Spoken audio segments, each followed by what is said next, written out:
Doctor जयंस IIT and medical अकॅडमीच्या कोडोलीच्या सर्व 11वीच्या विद्यार्थ्यांचं online लेक्चरमध्ये स्वागत आहे.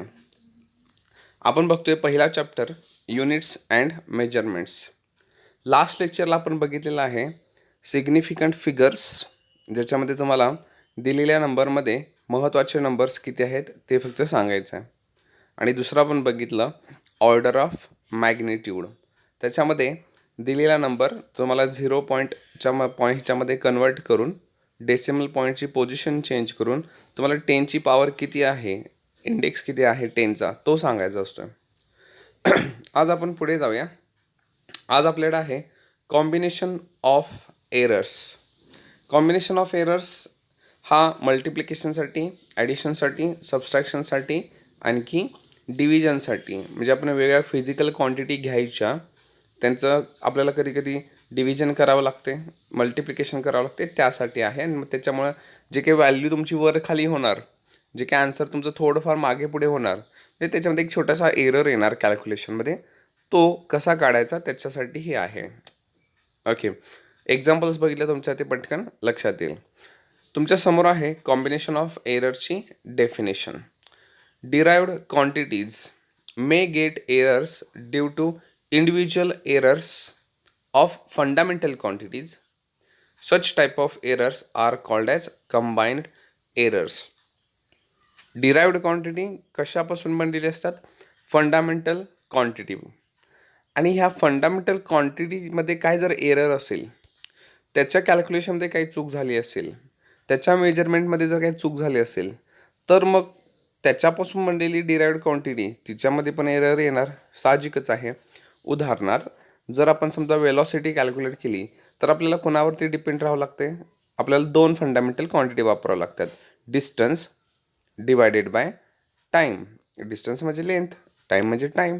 सो वेलॉसिटी म्हणजे डिस्टन्स अपॉन टाईम. समजा डिस्टन्सच आपण चुकीचं मोजलं, टाईमच आपण चुकीचं मोजलं, तर मग डिस्टन्स भागिले टाईम हे आन्सर पण चुकीचंच येणार, म्हणजे वेलॉसिटीमध्ये काहीतरी व्हॅल्यूमध्ये एरर असणार. ओके, मग तो कसा घालवायचा त्याच्यासाठी काही मेथड्स आहेत, ते आपण पुढे बघूया. तर आपल्याला एरर जे येतील ते एक त्या ज्या क्वांटिटी असतील, फंडामेंटल असतील किंवा डिराइव्ड असतील, त्यांची जेव्हा आपण सम करत असणार म्हणजे ॲडिशन, किंवा डिफरन्स करत असणार म्हणजे वजाबाकी, त्यावेळी त्यांच्या व्हॅल्यूमध्ये जो काही फरक असेल तो आपण काय करू शकतो आहे, इथे ह्या मेथडनं घालवू शकतो आहे. उदाहरणार्थ बघूया. समजा की आपल्यासमोर काय आहे, ए नावाची कोणती तरी क्वांटिटी आहे आणि तिच्यामध्ये एरर आहे डेल्टा ए. डेल्टा हे ए काय आहे, उदाहरणार्थ सांगतो की ए समजा आहे तुमचं वेलॉसिटी, आणि आपल्या गाडीची वेलॉसिटी समजा आहे किंवा स्पीड समजा आहे काहीतरी 25 मीटर पर सेकंड.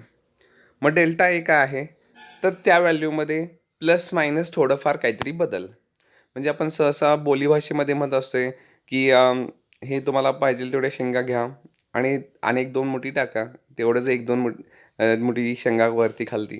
सो हे काय असते की आपण वरती खालती असं काहीतरी व्हॅल्यू धरतोय, म्हणजे थोडंफार वरती खालती होतेच. ते म्हणजे काय आहे, डेल्टा ए. मग आपण इथं कन्सिडर करूया की ए म्हणजे काय आहे, फिजिकल क्वांटिटी, आणि डेल्टा ए म्हणजे काय आहे, तिच्यामध्ये असलेला एरर. उदाहरणार्थ असं म्हणूया की 25 मीटर पर सेकंड ही आहे वेलॉसिटी, आणि तिच्यामध्ये काहीतरी 0.2 प्लस मायनस म्हणजे कमी जास्त काहीतरी होईल. सो हे म्हणजे त्याच्यामध्ये असलेला एरर, त्या वेलॉसिटीमध्ये असलेला. तसंच मग आपल्याला आणखी एक व्हॅल्यू आहे, बी ही एक व्हॅल्यू आहे. बीची काहीतरी किंमत असेल आणि प्लस मायनस डेल्टा बी म्हणजे तिच्यामधला काय आहे, एरर. मग हे वरती खालती थोडंफार धरा, असं तो काय आहे, एरर आहे छोटासा. मग आपल्याला हे डेल्टा ए आणि डेल्टा बी जे एरर्स आहेत ते घालवायचे आहेत. त्याच्यामुळे होणार काय, त्याच्यामुळे होणार की समजा हे ए आणि बी मिळून कुठली तरी एक क्वांटिटी तयार करतायत. समजा ए आणि बी ॲडिशन होऊन काहीतरी तिसरी क्वांटिटी झेड नावाची तयार करतायत. पण ए आणि बी परफेक्ट आहेत का? नाही, त्यांच्यामध्ये काहीतरी व्हॅल्यू प्लस मायनस वरती खालती थोडीफार आहे, कमी जास्त आहे. मग त्याच्यामुळे काय होणार, ह्या ही जी व्हॅल्यू आहे झेडची ही परफेक्ट नाही तयार होणार. ह्या झेडच्या व्हॅल्यूमध्ये आणि एक छोटासा एरर तयार होणार. त्याला आपण म्हणूया डेल्टा झेड. याचा अर्थ की जर समजा ही जी ए व्हॅल्यू आहे ती जर परफेक्ट असती, तिच्यामध्ये थोडाफार एरर नसता डेल्टा ए नावाचा, ही जर बी व्हॅल्यू परफेक्ट असती, तिच्यामध्ये जर डेल्टा बी नावाचा हलका फुलका वरती खालती थोडासा प्लस मायनस जर एरर नसता, तर मग ही तयार होणारी जी व्हॅल्यू आहे ती परफेक्ट झाली असती झेड, आणि तिच्यामध्ये हा डेल्टा झेड नावाचा एरर आला नसता. बरं ठीक आहे, आपण बघूया की जर प्लस होऊन, जर एखादी व्हॅल्यू प्लस होऊन म्हणजे ए आणि बी ह्या फिजिकल क्वांटिटी ॲडिशन होऊन झेड नावाची क्वांटिटी तयार करत आहेत, तर मग ह्याच्यामधला एरर कसा घालवायचा, तर तिचा जो फॉर्म्युला आहे बघा, आपण डायरेक्ट काय करूया, डायरेक्ट त्या फॉर्म्युल्याकडेच जाऊया. हे जे मधल्या स्टेप्स आहेत, त्या काय फारशा म्हणजे ह्याच्यावरती काही तुम्हाला क्वेश्चन येणार नाही आहे थेरॉटिकल एक्सप्लेनेशन. सो डायरेक्ट लक्षात काय ठेवा, जेव्हा कुठल्या पण दोन क्वांटिटी ॲडिशन होणार म्हणजे ए आणि बी, ज्यांच्याकडे काहीतरी एरर आहे आणि त्यांच्यापासून तिसरी क्वांटिटी तयार होणार आहे, तर मग तुम्ही असं करू शकताय. हे बघा, त्यातल्या ज्या परफेक्ट व्हॅल्यू आहेत ए आणि बी त्यांची ॲडिशन करा आणि सोबत प्लस मायनस म्हणा, आणि प्लस मायनस करून इकडे पुढे आणि त्यांच्या काय करा, जे एरर्स आहेत त्यांची ॲडिशन करा. म्हणजे तुमचा फायनल फॉर्म्युला असं दिसेल. म्हणजे जर तुम्हाला विचारलं झेड म्हणजे काय, तर मग झेडचा अर्थ ए प्लस बी म्हणजे परफेक्ट ज्या व्हॅल्यू आहेत त्याच्यामधल्या त्यांची ॲडिशन, आणि मग डेल्टा झेड एरर किती आहे, तर तो म्हणजे सांगायचा डेल्टा ए आणि डेल्टा बी त्या दोन एररची ॲडिशन करून सांगायची. बस, हे म्हणजे काय आहे, ॲडिशन करताना त्यांच्यामध्ये येणारा एरर आहे. अगदी तसंच सेम त्याच पद्धतीनं तुम्ही सबस्ट्रॅक्शनसाठी डिफरन्ससाठी पण सांगू शकताय. समजा ए नावाची क्वांटिटी आणि बी नावाची क्वांटिटी ह्यांच्यापासून ह्यांची वजाबाकी होऊन झेड नावाची क्वांटिटी तयार होत्या. तर तुम्ही परफेक्ट त्यातल्या व्हॅल्यू घेऊन वजाबाकी केली तर झेड मिळेल, आणि त्यांच्या एररची वजाबाकी करून तुम्हाला त्यांच्यामधला काय मिळेल, डेल्टा झेड एरर मिळेल. ठीक आहे. सो हे तसं काही फारसं अवघड नाही आहे. तुम्हाला एक्झाम्पल घ्या म्हणजे लक्षात येईल. सो हे आहे errors in sum and in difference. Okay, example बघा म्हणजे तुमच्या पटकन लक्षात येईल. आपल्याला दिलेलं एक्झाम्पल आहे क्वेश्चन नंबर 3मध्ये पहिला आहे एक्सरसाइजमध्ये. The masses of two bodies are measured to be. दोन वस्तू आहेत आणि त्या दोन वस्तूंचं काय मोजलेलं आहे, मास मोजलेलं आहे. सो पहिल्या वस्तूचं मास आहे 15.7 म्हणजे ही काहीतरी परफेक्ट व्हॅल्यू, आणि प्लस मायनस 0.2 म्हणजे 15.7 ही व्हॅल्यू आहे आणि वर खाली काहीतरी 0.02चा त्याच्यामध्ये फरक आहे. मग प्लस होईल किंवा मायनस होईल, तो त्याच्यामधला काय आहे, एरर आहे. दुसरी जी बॉडी आहे तिचं मास आहे 27.3 आणि वरती खालती 0.3 धरा, तो तिच्यामधला काय आहे, एरर आहे. What is the total mass of the two and the errors. Okay, so आता त्या दोन बॉडीचं टोटल मास विचारले. ओके, बघा मग त्यातल्या परफेक्ट व्हॅल्यू काय आहेत, मी तुम्हाला म्हणतो ना की परफेक्ट व्हॅल्यू म्हणजे ह्या तिथं त्या दिल्यात त्या पकडायच्या. सो झेड म्हणजे ॲडिशन होऊन, दोन क्वांटिटीची ॲडिशन होऊन तयार होणारी क्वांटिटी. सो मग बघा 15.7 अधिक 27.3 43 kg ही काय झाली, झेडची व्हॅल्यू झाली. बघा 15.7 27.3 ही काय झाली, झेडची व्हॅल्यू झाली. आणि मग ते जे वरती खालती ज्या व्हॅल्यू होत्या कमी जास्त त्या इथं ॲड करा. 0.2 0.3 मिळून 0.5. मग हे काय झालं, त्या व्हॅल्यूमधला तयार होणाऱ्या व्हॅल्यूमधला एरर. सो हे खूप सोपं आहे, तुम्हाला म्हटलंच होतं. सो एक्झाम्पल बघितल्यानंतर तुमच्या ते काय होऊ शकते, पटकन लक्षात येईलच. नेक्स्ट जाऊया. नेक्स्ट आहे errors in product and in division. Okay, so ह्याच्यामध्ये काय आहे की ए आणि बी नावाच्या कोणतरी क्वांटिटी असते, म्हणजे ए एक क्वांटिटी आहे आणि बी एक क्वांटिटी आहे, आणि त्याच्यापासून झेड नावाची क्वांटिटी तयार होत्या ए आणि बीचं मल्टिप्लिकेशन झाल्यानंतर. ठीक आहे, आणि इथं प्रॉडक्ट गुणाकार किंवा डिव्हिजन म्हणजेच डिवाईड करतो काय प्रश्न नाही, ह्याच्यामध्ये दोघांसाठी सेमच फॉर्म्युला आहे. प्रॉडक्ट आणखी डिव्हिजनसाठी फॉर्म्युला काय आहे, सेमच. ओके, उदाहरणार्थ की आपल्याला कोण दिली असणार आहे, ए नावाची क्वांटिटी आणि बी नावाची क्वांटिटी. म्हणजे आपण म्हणूया की ए आहे मास आणि बी आहे acceleration. So mass into acceleration म्हणजे झेड कोण तयार होईल? फोर्स. फोर्सचा फॉर्म्युला काय असतोय? Force is equal to mass into acceleration. मग हे तसं आहे असं समजा की झेड म्हणजे फोर्स, ए म्हणजे मास आणि बी म्हणजे ॲक्सिलरेशन. कारण मास आणि ॲक्सिलरेशनचं तिथं काय आहे? मल्टिप्लिकेशन आहे, प्रॉडक्ट आहे. ओके. सो ए आपल्याला दिलेला आहे का? होय, ए आपल्याला दिलेला आहे. सो एची व्हॅल्यू आहे ए आणि तिच्यामध्ये प्लस मायनस थोडाफार वरती खालती एरर किती आहे? Delta A. बी किती आहे? सो आपल्याकडे बीची व्हॅल्यू आहे बी आणि तिच्यामध्ये असणारा एरर कमी जास्त प्लस मायनस किती आहे? डेल्टा बी. आणि मग जेव्हा ह्या दोघांचं काय होणार? गुणाकार होणार, मल्टिप्लिकेशन होणार, त्यावेळी मग आपल्याला काय करायला लागणार? इथं त्याच्यामधला एरर शोधावा लागणार. ओके. सो आता मग हे मधलं सगळं सोडून द्या. ठीक आहे, मधला भाग जो आहे तो काय करा? सोडून द्या. आपण डायरेक्ट फायनल फॉर्म्युला बघूया. जर ए आणि बी जर क्वांटिटी दिलेल्या असतील आणि त्यांचं मल्टिप्लिकेशन होऊन तिसरी क्वांटिटी तयार होत असेल तर, आणि त्या ए आणि बीमध्ये जर डेल्टा ए आणि डेल्टा बी नावाचा काय असेल?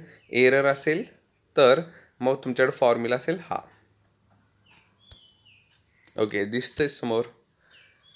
सो डेल्टा ए काय आहे?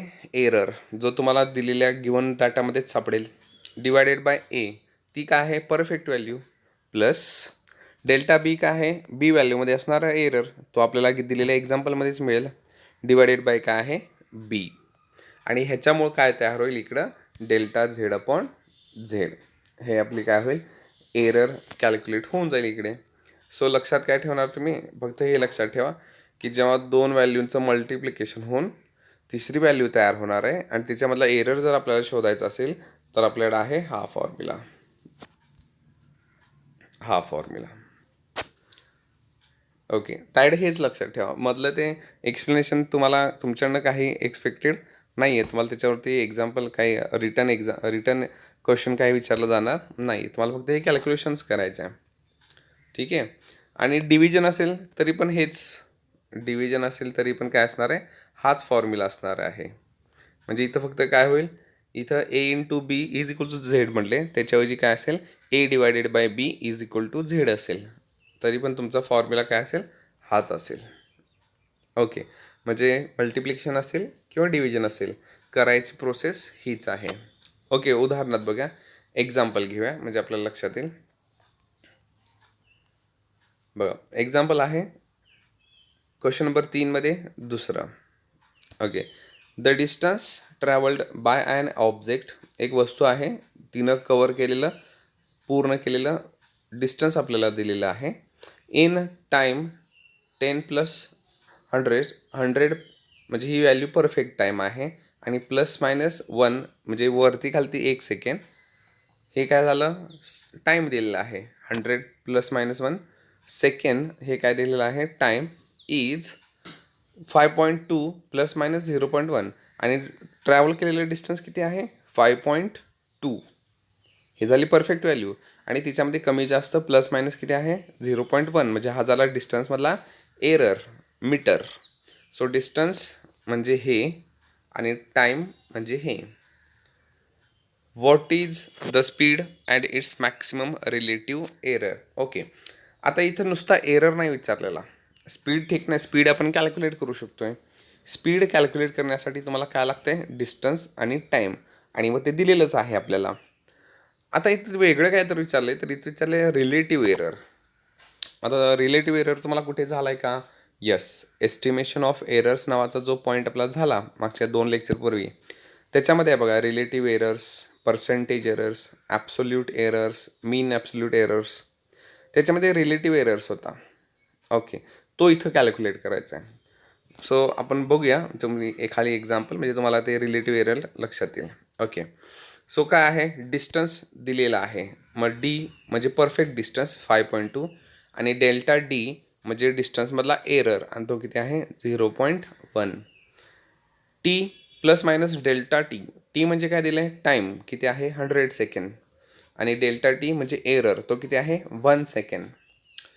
सो आपल्याला शोधायला सांगितले व्ही म्हणजे वेलॉसिटी आणि maximum relative error. Okay, so आता आत्ता जस्ट आपण बघितलेलं की डिव्हिजन असेल किंवा मल्टिप्लिकेशन असेल तर आपल्याला फॉर्म्युला कसा वापरायचा आहे, तो ह्या पद्धतीचा वापरायचा आहे. आत्ता जस्ट आपण बघितलेला formula delta Z upon Z is equal to delta A upon A plus delta B upon B formula झाला. मग इथं वेलॉसिटीचा फॉर्म्युला काय असतोय? वेलॉसिटीचा फॉर्म्युला असतोय डिस्टन्स अपॉन टाईम. म्हणजे इथं डिस्टन्स आणि टाईम एकमेकांशी कशा आहेत? डिव्हिजनमध्ये आहेत. मग डिव्हिजन असेल किंवा मल्टिप्लिकेशन असेल तर मग ते असं मांडून घ्यावं लागते ह्या फॉर्म्युल्याने आत्ताच आपण बघितलेला. सो मग तुमच्याकडे डेल्टा डीची व्हॅल्यू आहे का? आहे. डीची आहे, डेल्टा टीची आहे आणि टीची पण आहे. सो त्या व्हॅल्यू उचला आणि तिथं पुट करा. सो आपण तुम्हाला आता नुसता जर वेलॉसिटीच कॅल्क्युलेट करायची आहे तर मग ते असं करू शकताय. वेलॉसिटी ह्या डायरेक्ट ह्या फॉर्म्युल्यानं velocity is equal to distance upon time. मग डायरेक्ट त्या व्हॅल्यू भरला. डिस्टन्स किती आहे? 5.2 म्हणजे विदाऊट एरर परफेक्ट व्हॅल्यू फक्त घ्यायच्या. 5.2 डिवायडेड बाय 100 आणि हे तुमचा आन्सर येईल 0.052 मीटर पर सेकंड. ठीक आहे. हे कोणतं झालं? हे झालं परफेक्ट व्हॅल्यू नुसत्या घेऊन वेलॉसिटी फक्त कॅल्क्युलेट केली, स्पीड फक्त कॅल्क्युलेट केलं. आता आपल्याला पाहिजे आहे एरर्स. मग एरर्स घेऊन हे असं कॅल्क्युलेशन करणार. म्हणजे जे आपण आत्ता मागाशी पॉईंट बघितलेला, फॉर्म्युला बघितलेला, तो ह्या पद्धतीनं. ओके. सो इथं काय आहे? पहिली 0.1 ते काय झाली? Delta D डिस्टन्समधला error. 5.2 हे काय झालं? परफेक्ट डिस्टन्स प्लस 1 काय झालं? टाईममधला एरर डिवायडेड बाय 100 काय झालं? Perfect time. म्हणजे हा जो फॉर्म्युला आहे ह्या फॉर्म्युल्यामध्ये ह्या व्हॅल्यू दिलेल्या भरल्या, कॅल्क्युलेशन केलं. मग हे कॅल्क्युलेशन ठीक आहे ना. आता तुम्ही कॅल्क्युलेशन हे कसं करणार, काय करणार, हा तुमचा भाग आहे. कारण 10th तुम्हाला मॅथ्स होतं, अल्जेब्रा होतं, मॅथमॅटिक्स तुमचं चांगलं असायलाच पाहिजे. सो हे कॅल्क्युलेशन केलं आणि आपल्याला फायनल आन्सर मिळेल हे. आता हे जर आपलं फायनल आन्सर असेल पण हे आणखी सोडवल्यानंतर तुम्हाला मिळेल ±0.029. म्हणजे हे तुम्हाला मिळाला एरर. हे तुम्हाला काय मिळाला? एरर. इथं तुम्ही काय कॅल्क्युलेट केलं? इथं तुम्ही कॅल्क्युलेट केलं परफेक्ट स्पीड. ठीक आहे. आणि इथं तुम्ही कॅल्क्युलेट केला त्या वेलॉसिटीमध्ये येणारा एरर, तो ह्या फॉर्म्युल्यानं केला.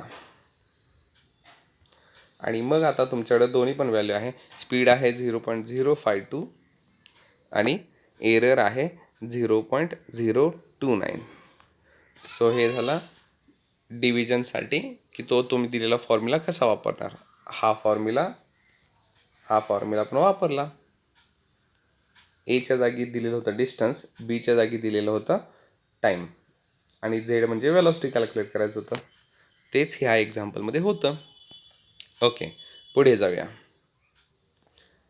नेक्स्ट तिसरा रूल आहे, बघूया. तिसरा जो रूल आहे तो आहे इंडेक्स पॉवर. घातांकामुळे काय एरर येऊ शकतोय. ओके, बघूया.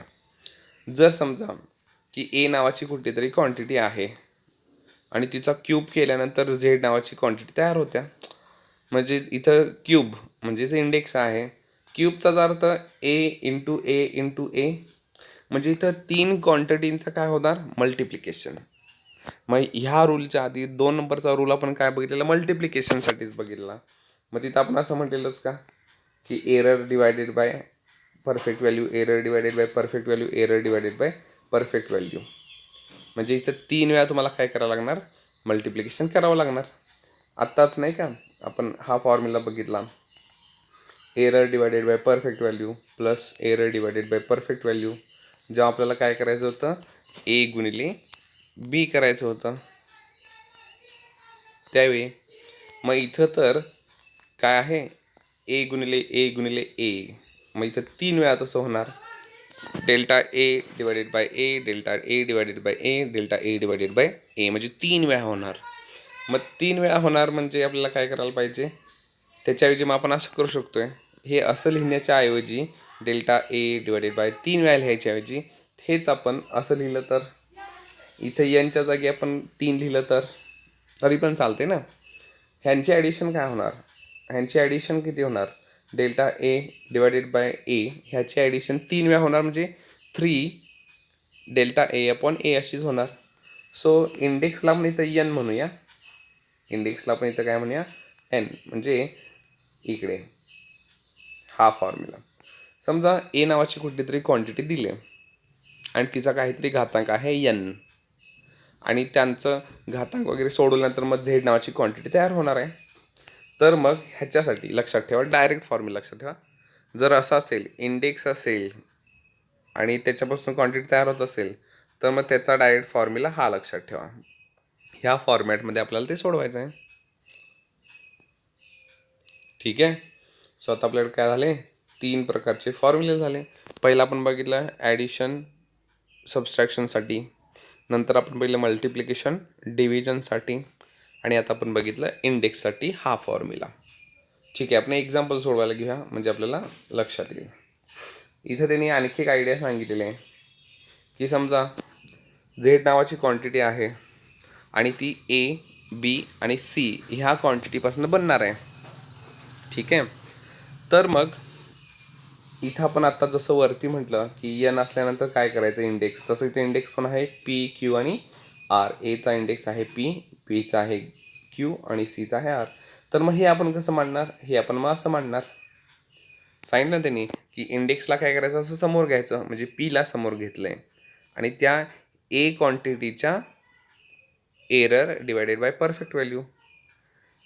बीचा इथं हे काय आहे इंडेक्स क्यू, मग तो क्यूच्या पुढे मग घ्यायचा मल्टिप्लिकेशनमध्ये आणि डेल्टा बी अपॉन बी, बीच्या व्हॅल्यूमधला error divided by B.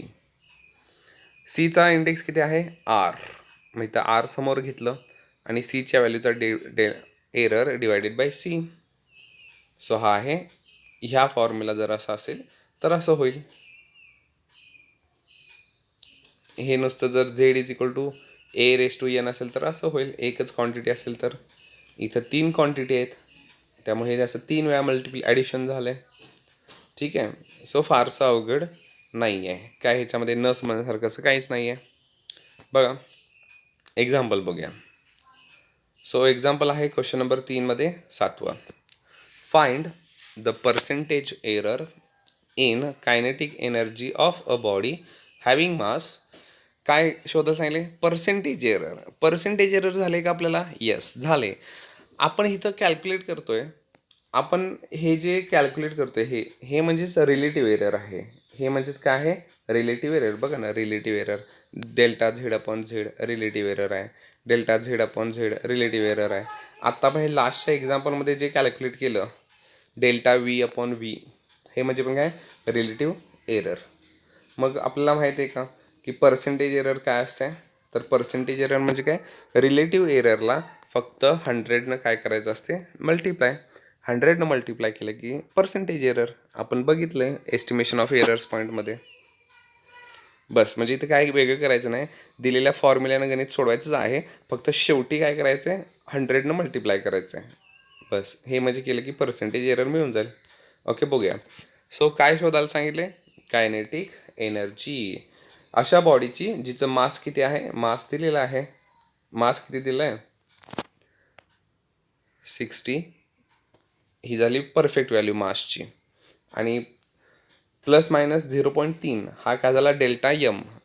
M म्हणजे मास. मास किती आहे 60 आणि डेल्टा यम किती आहे 0.3 ग्रॅम. परत इकडे बघा वेलॉसिटी दिलेली आहे.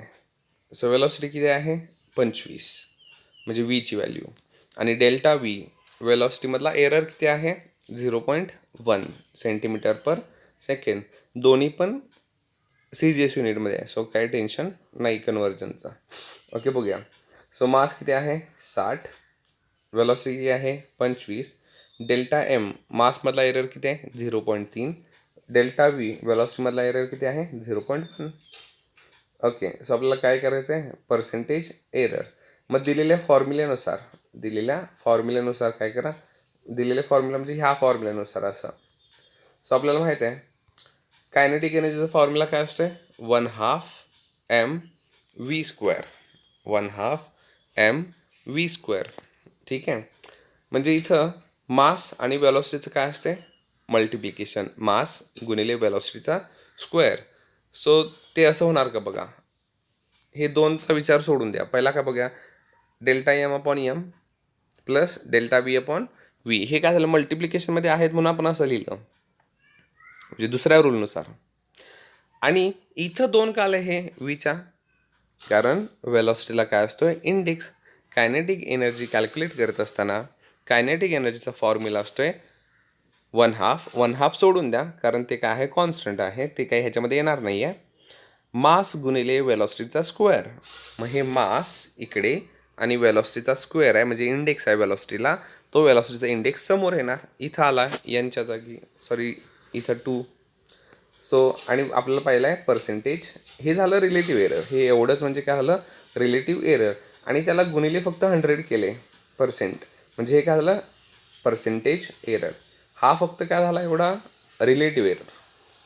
आणि मल्टिप्लिकेशन 100% केलं काय झाला, पर्सेंटेज एरर.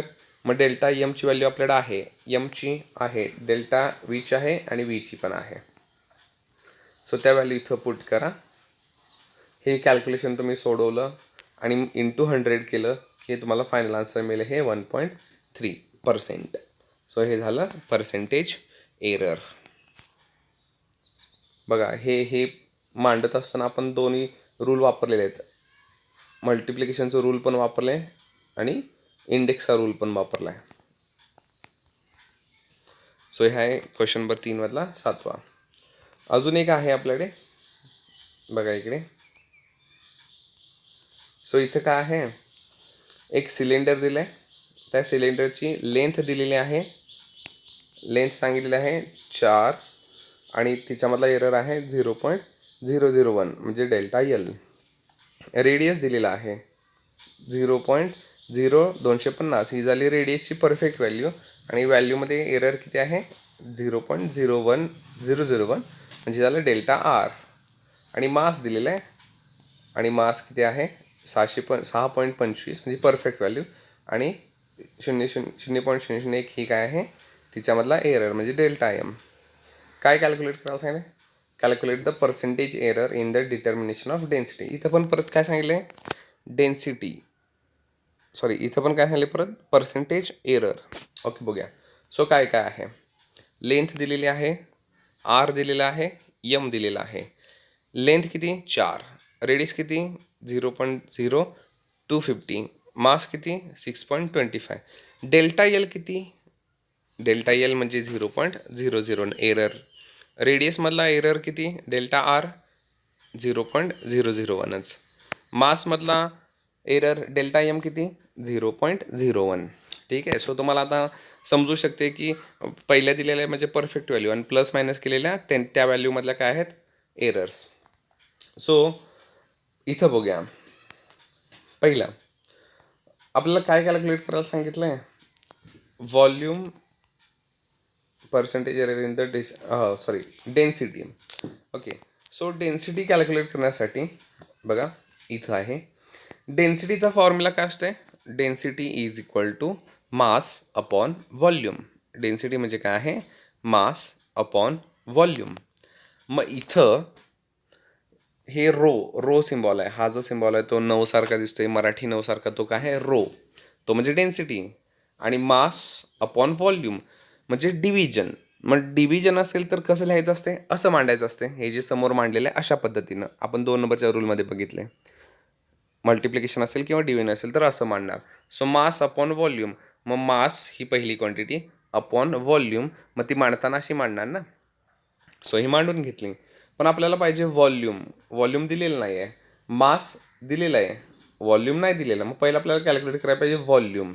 सो इथे आहे. सो आता तुम्हाला माहिती आहे का, बघा की सिलेंडर जो शेप आहे त्या शेपसाठी व्हॉल्यूमचा फॉर्म्युला असतो V is equal to 2πr_l. V is equal to 2πr_l. आता इथं 2πr त्याच्यामधलं पाय कॉन्स्टंट आहे, तो निघून गेला. मग राहिलं फक्त काय, R into L, R into L. आता आर इंटू एल, सॉरी व्हॉल्यूमचा फॉर्म्युला करेक्ट करा. व्हॉल्यूमचा फॉर्म्युला आहे पाय r² l. व्हॉल्यूमचा फॉर्म्युला आहे pi R square L, pi R square L. Pi constant आहे, पाय निघून गेला. राहिलं फक्त काय, आर स्क्वेअर आणि एल. सिलेंडरसाठी व्हॉल्यूमचा formula pi R square L. So इथं आर स्क्वेअरचा 2 पुढे आला इंडेक्सच्या रूलनुसार आणि एल आहे. सो आर आणि एल काय आहेत, मल्टिप्लिकेशनमध्ये. सो हे असे मांडलेत. सो आता हे असे जर मांडले असतील तर हे झालं व्हॉल्यूम. मग व्हॉल्यूमचा हा फॉर्म्युला इथून उचला आणि इथं भरा. सो इथं जे व्हॉल्यूम लिहिले डेल्टा व्ही अपॉन व्ही, त्याच्या जागी काय भरा, हे भरा. कारण व्हॉल्यूमचा हा फॉर्म्युला आहे. पाय कॉन्स्टंट आहे, निघून गेला. आरला इंडेक्स आहे तो पुढे येणार, मग आरचा इंडेक्स इथं पुढे आला आणि डेल्टा आर अपॉन आर झालं आणि डेल्टा एल अपॉन एल झालं. सो ते इथं भरा. मग हे पूर्ण आपल्याला असं दिसेल, हे असं दिसेल पूर्ण. मग ते व्हीची डेल्टा व्ही अपॉन व्हीची व्हॅल्यू भरल्यानंतर. सो आता ह्या सगळ्या व्हॅल्यू आपल्याकडं आहेत त्या इथं भरल्या, कॅल्क्युलेशन केलं आणि आपलं हे कॅल्क्युलेशन आलं. पण हा आपला काय झाला, रिलेटिव्ह एरर झाला. आपल्याला काय पाहिजे आहे, पर्सेंटेज एरर. मग पर्सेंटेज एरर म्हणजे काय, फक्त त्याला काय करणार, 100 मल्टिप्लाय करणार आणि 100 मल्टिप्लाय केलं हे आलं.